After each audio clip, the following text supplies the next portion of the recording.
नमस्कार, मैं जनता श्रीराम गौतम। और जिस तरीके से अभी देश के अंदर किसान आंदोलन के नाम पर जो गतिरोध हुआ था, लोकतंत्र और गणतंत्र का अपमान करने के लिए झुंडशाही और भीड़तंत्र सामने आया था, उसके बाद ये तय लग रहा था कि शायद अब जो किसानों के नाम पर लोग बैठे हुए हैं वो वापस चले जाएंगे। लेकिन कांग्रेस की घिनौनी राजनीति और आम आदमी पार्टी टाइप की छुटभैया पार्टियों की मदद से अब ये दोबारा से जुटते हुए और खड़े होते हुए दिखाई दे रहे हैं। आज राहुल गांधी जो कांग्रेस का पूर्व अध्यक्ष है और सोनिया के लाल हैं, राजीव के बेटे हैं, वाड्रा के साले हैं, प्रियंका के भाई हैं, राजीव गांधी के इस पुत्र ने, इंदिरा के पोते ने आज प्रेस कॉन्फ्रेंस की और उस प्रेस कॉन्फ्रेंस में एक बार फिर से साबित कर दिया कि कांग्रेस कितनी भी कोशिश कर दे वो राहुल गांधी को न तो अच्छा वक्ता बना सकती है और नेता बनाने की बात तो बहुत ज़्यादा पीछे रह जाती है। राहुल गांधी ने इस प्रेस कॉन्फ्रेंस में दावे तो तमाम किए, लेकिन उनकी पोल खुल गई। बार बार जो मीडिया की तरफ से सवाल उठाए गए, हर सवाल का जवाब देने की बजाय वो फर्दर एक क्वेश्चन रेज कर रहे थे और वो क्वेश्चन होता था केंद्र सरकार के ऊपर। यानी कि वो किसी भी सवाल का जवाब तो नहीं दे पाए, बल्कि नया सवाल उल्टा पत्रकार से कर देते थे कि आप इस सवाल को जाकर केंद्र सरकार से पूछिए। इसके साथ ही राहुल गांधी ये भी भूल गए कि जहां पर 60 दिन से प्रदर्शन चल रहा है, बच्चा बच्चा उस जगह का नाम जानता है, लेकिन राहुल गांधी ने उस जगह को सिंगू बॉर्डर की जगह बोल दिया कि ये शंभू बॉर्डर पर ये प्रदर्शन जो चल रहा है हम उसके साथ खड़े हैं। अब दुनिया के तमाम जो पत्रकार हैं या जो लोग हैं वो रिसर्च में लगे हुए हैं कि दिल्ली में है ये शंभू बॉर्डर या दुनिया के किसी दूसरे हिस्से में है। शंभू बॉर्डर न तो गूगल पर मिल पा रहा है और ना ही मैप में मिल पा रहा है। इसको लेकर लोगों में बहुत ज़्यादा उत्सुकता है और रिसर्च हो रही है। रिसर्च वाले कुछ लोग तो रवीश कुमार से भी अब इसका सवाल पूछेंगे कि शंभू बॉर्डर पर थोड़ा प्रकाश डालिए, लेकिन वास्तव में शंभू बॉर्डर जैसी कोई जगह नहीं है। सिंगू बॉर्डर को राहुल गांधी जो सोनिया के प्यारे प्यारे लाल हैं उन्होंने शंभू बॉर्डर बना दिया है।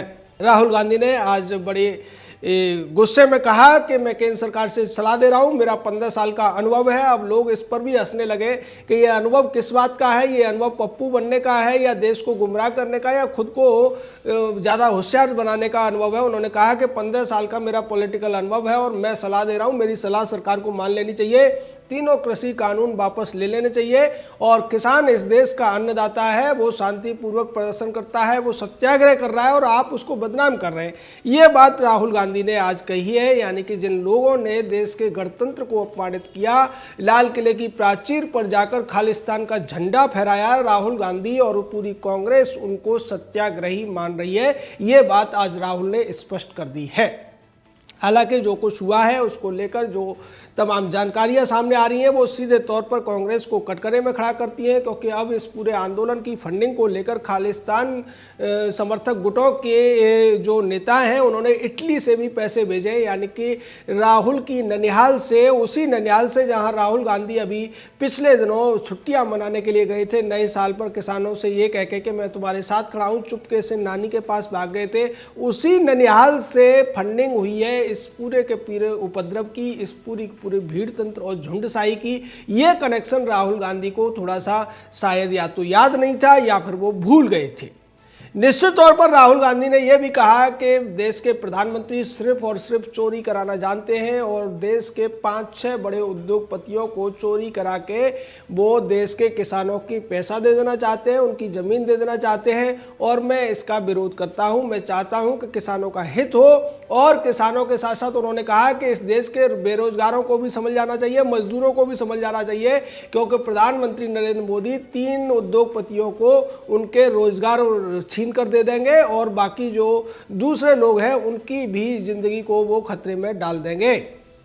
राहुल गांधी के सामने जो प्रेस कॉन्फ्रेंस में पत्रकार बैठे थे वो भी इस बात को लेकर बड़े आश्चर्य में थे और कुछ तो दुविधा में भी फंसे हुए थे कि राहुल की बातों पर अगर वो हंसते हैं तो कैमरे में आ जाएंगे, क्योंकि वहाँ भी कुछ सीसीटीवी कैमरे लगे हुए हैं और दोबारा से उनको दावत के लिए नहीं बुलाया जाएगा, दोबारा से घुसने नहीं दिया जाएगा। और वो बड़ी मुश्किल से अपनी हंसी रोक पा रहे थे और कुछ तो अपना सर खुजा रहे थे कि इसमें ऐसा क्या है जिसको हम बहुत बड़ी खबर बनाकर लिख पाएंगे। लेकिन वो जो पुराना ढर्रा है इस मीडिया का, जो ज़्यादातर कांग्रेस से इस मामले में अच्छा खासा अनुदान या दूसरी सहायताएं पाती है, वो हर प्रेस कॉन्फ्रेंस को या हर बयान को राहुल गांधी का प्रधानमंत्री पर बहुत बड़ा हमला ऐसे करके ही पेश करने वाली है और कुछ ने तो इसे पेश भी कर दिया है। लेकिन सवाल देश की तरफ से अब हम राहुल गांधी से पूछना चाहते हैं कि राहुल गांधी जी, जिन लोगों ने लाल किले पर उपद्रव मचाया, आप उन्हें सत्याग्रही कैसे कह रहे हैं? राहुल ने एक और बात कही कि जो 50 किसान थे वो लाल किले में घुसे कैसे, यानी कि जो तमाम वीडियो फुटेज में, और उन वीडियो फुटेज को लेकर अब तो दिल्ली पुलिस ने भी एक नंबर दिया था व्हाट्सएप का, एक ईमेल आईडी भी दिया था जिस पर अब तक हजारों वीडियो आ चुके हैं। उसमें साफ देखा जा रहा है कि जो उपद्रवी थे उनकी संख्या हजारों में थी, वो कई हजार की संख्या में थे, क्योंकि लाल किला और आईटीओ से लेकर लाल किला के बीच में पुलिस के कम से कम 2000 जवान लगे हुए थे। उन पर भी भारी पड़कर उनको लाठी डंडों से पीट कर जो उपद्रवी लाल किले में घुसे थे उनकी संख्या 10,000 से ज़्यादा थी। लेकिन राहुल गांधी और पूरी कांग्रेस को उनमें केवल 50 किसान ही नजर आ रहे हैं। राहुल गांधी ने यह भी कहा है कि जिन्होंने हिंसा किया उनके खिलाफ कार्रवाई होनी चाहिए, ऐसा कांग्रेस पहले कह चुकी है। लेकिन सवाल यह है कि गृह मंत्री ये बताएं कि 50 किसान लाल किले में पहुंचे तो पहुंचे कैसे। अब इस पूरी की पूरी घटना को, पूरे के पूरे शर्मनाक कृत्य को झुठलाने की कोशिश कांग्रेस जिस तरीके से कर रही है, और ऐसा करने के लिए उसने अपने युवराज राहुल गांधी को सामने भेजा है। राहुल गांधी एक बार फिर से देश के सामने एक्सपोज हो चुके हैं और अब पूरे देश को पता चल चुका है कि जो झुंडशाही और भीड़तंत्र फैलाने वाले लोग थे, जिन्होंने गणतंत्र को अपमानित किया था, तिरंगे को अपमानित किया था, वो निश्चित तौर पर कांग्रेस द्वारा समर्थित और प्रायोजित लोग थे। यही वजह है कि कांग्रेस का पूर्व अध्यक्ष उन्हें 50 सत्याग्रही बोल रहा है, 50 किसान बोल रहा है, जबकि पूरे देश ने देखा था कि उनकी तादाद हजारों में थी। पुलिस वालों को जिस तरीके से वो घेर घेर कर पीट रहे थे, लाल किले की प्राचीर पर जितने लोग खड़े हुए थे उनकी संख्या भी 1000 से ज़्यादा थी, जबकि राहुल गांधी और उसकी पूरी कांग्रेस को केवल 50 नजर आ रहे हैं। 2-3 उनमें से सिरफिरे नजर आ रहे हैं। राहुल ने यह भी कहा कि उनमें 2-4 लोग सिरफिरे हो सकते हैं, लेकिन बाकी के किसान इस देश के अन्नदाता हैं और शांति चाहने वाले हैं। उनकी बात मोदी सरकार क्यों नहीं मान रही है? यहाँ राहुल गांधी को दूसरी बात पर भी गौर करना चाहिए कि अब तक देश के तमाम किसान संगठनों ने इसको लेकर सरकार को समर्थन दिया है, और इसके साथ साथ एक बड़ा आंकड़ा है जिसको पहले राहुल गांधी वेरीफाई करा लें अपने जान पहचान के कुछ जो थोड़े बहुत समझदार लोग हैं उनसे, और उसके बाद उस पर भी विचार करें कि इस देश में एमएसपी के ऊपर जो धान या गेहूं की बेची करते हैं या बेचते हैं उन किसानों की संख्या केवल 6% है। यानी केवल 6% किसान ही इस पूरे के पूरे मामले से, अगर इसमें कुछ बुराई है भी तो प्रभावित होंगे, जबकि इसको लेकर अभी तक 2 महीनों में ये पूरे के पूरे तथाकथित जो मिसलीडर थे या किसान नेता थे या फिर कांग्रेस के जो पीछे से बैकअप दे रहे थे, वो खामियां तार्किक तौर पर नहीं ढूंढ पाए हैं। यानी 6% किसानों में से भी अगर 100% को मान लिया जाए, उस स्थिति में भी राहुल गांधी का ये दावा पूरी तरीके से खारिज हो जाता है कि यहाँ पर 60 करोड़ लोगों के जीवन मरण का प्रश्न है और वो लड़ाई लड़ रहे हैं। 60 करोड़ में से अगर 6% को निकाल दें तो ये करीब करीब बैठते हैं, आपके हिसाब से भी नहीं बैठते, वो 3.5 करोड़ बैठते हैं। और 3.5 करोड़ में से भी सारे के सारे इस बात से सहमत नहीं हैं। जो लोग आए हैं, जो लोग विरोध कर रहे हैं या जो लोग दंगा कर रहे हैं किसानों के नाम पर, उनका प्रतिशत आधा भी कर दिया जाए तो 1.5 से 2 करोड़ लोगों की बात को 60 करोड़ या फिर आप कह सकते हैं 58 करोड़ किसानों पर कैसे थोप दिया जा सकता है। इस बात का जवाब न राहुल गांधी के पास है, न राहुल की कांग्रेस के पास है। और राहुल की कांग्रेस तो इस बात का भी जवाब नहीं दे सकती कि इटली से फंडिंग क्यों हुई है इस पूरे उपद्रव की।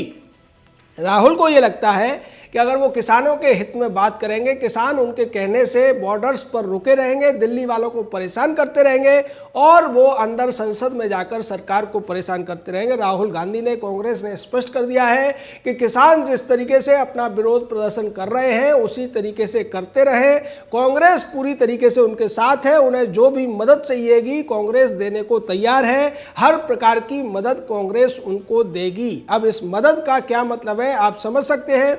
सीधे तौर पर कांग्रेस ने अपनी थैलियां उन छुटभइये किसान नेताओं के लिए खोल दी हैं जो प्रदर्शन करके दिल्ली के रास्तों को बंद करना चाहते हैं, दिल्ली वालों को परेशान करना चाहते हैं, दिल्ली की सप्लाई चेन बंद कर देना चाहते हैं, दिल्ली आने वाले जो हाईवेज हैं उन पर ब्लॉकेड करके, रास्ते बंद करके अर्थव्यवस्था को प्रभावित कर देना चाहते हैं। उन सब को अब खुलकर कांग्रेस समर्थन करने का बात कर रही है और यह समर्थन आम आदमी पार्टी पहले ही सुबह से दे चुकी है और अब देने के लिए आम आदमी पार्टी भी कमर कस चुकी है।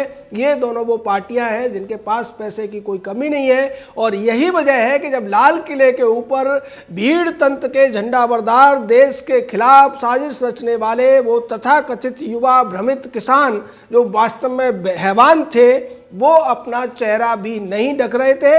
उन्होंने कोरोना की जो प्रोटोकॉल है उसके तहत मास्क भी नहीं लगा रखे थे क्योंकि वो जानते थे कि अगर मास्क लगाएंगे तो उनकी पहचान नहीं हो पाएगी। वो जानबूझकर अपनी पहचान दिखा रहे थे क्योंकि खालिस्तान समर्थक गुटों की तरफ से उन्हें इनाम की घोषणा हुई थी और अब उसी तरीके के इनाम की घोषणा राहुल गांधी और पूरी कांग्रेस उन छुटभइये नेताओं के लिए कर रही है जो सरकार से उलझने के लिए उनकी बात मानेंगे और सरकार को परेशान करने के लिए इन तीनों कृषि कानूनों पर इसी तरीके से गतिरोध पैदा करेंगे। जबकि दूसरी तरफ लाल किले की घटना के बाद पूरे देश के जो आम जनता है उसका गुस्सा इन किसान तथाकथित किसानों के खिलाफ है, इन हैवानों के खिलाफ है जिन्होंने देश को शर्मसार किया है। लेकिन कांग्रेस ये भूल गई है कि देश की जनता से बड़ा कोई भी नहीं है। जनता निर्णय कर रही है और जनता की नज़र में ये जो किसान आंदोलन रूपी गतिरोध है ये जल्द से जल्द खत्म होना चाहिए। कांग्रेस अगर इनको समर्थन कर रही है, कांग्रेस अगर इनको बढ़ावा दे रही है, निश्चित तौर पर कांग्रेस